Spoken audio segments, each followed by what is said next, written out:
महिलाएं जो अब कंधे से कंधा मिलाकर काम कर रही हैं।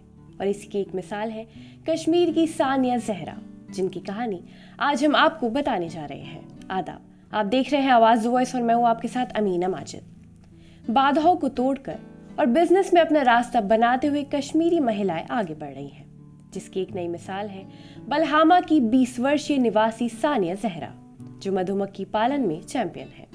उनके परिवार का लंबे समय से एक बिजनेस है जिसे अब वो आगे बढ़ा रही हैं। मधुमक्खी पालन उनके दादा का बिजनेस रहा है जिसे उनके पिता ने संभाला और अब वो तीसरी पीढ़ी के रूप में इसे आगे बढ़ा रही हैं।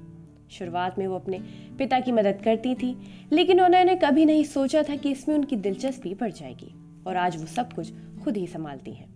उनका कहना है कि कुरान में मधुमक्खी पालन का जिक्र है। सानिया का मानना है कि इससे कोई फर्क नहीं पड़ता कि वो लड़की है, काम करने की क्षमता ही मायने रखती है। ये तो सब जानते ही हैं कि कोई सफ़र आसान नहीं होता, खासकर कश्मीर में और महिलाओं के लिए।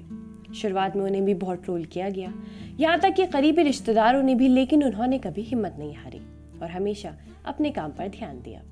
सानिया मधुमक्खी पालन से सौंदर्य उत्पाद, मोम और यहाँ तक कि हरे पराग भी बनाती हैं। सानिया का मानना है कि कोई भी काम छोटा नहीं होता, हर किसी को ईमानदारी से काम करना चाहिए। कश्मीर में महिलाओं का बिजनेस में रुझान बढ़ रहा है और अब फीमेल एंटरप्रेन्योर्स की एक नई पीढ़ी सभी चुनौतियों पर काबू पा रही है। आंकड़ों के अनुसार प्रधानमंत्री रोजगार गारंटी कार्यक्रम के तहत पिछले 3 वर्षों में महिलाओं द्वारा 14,000 से ज्यादा परियोजनाएं स्थापित की गई हैं। इस पहल में कार्यबल में महिलाओं की भागीदारी को बढ़ावा देने में अहम भूमिका निभाई है।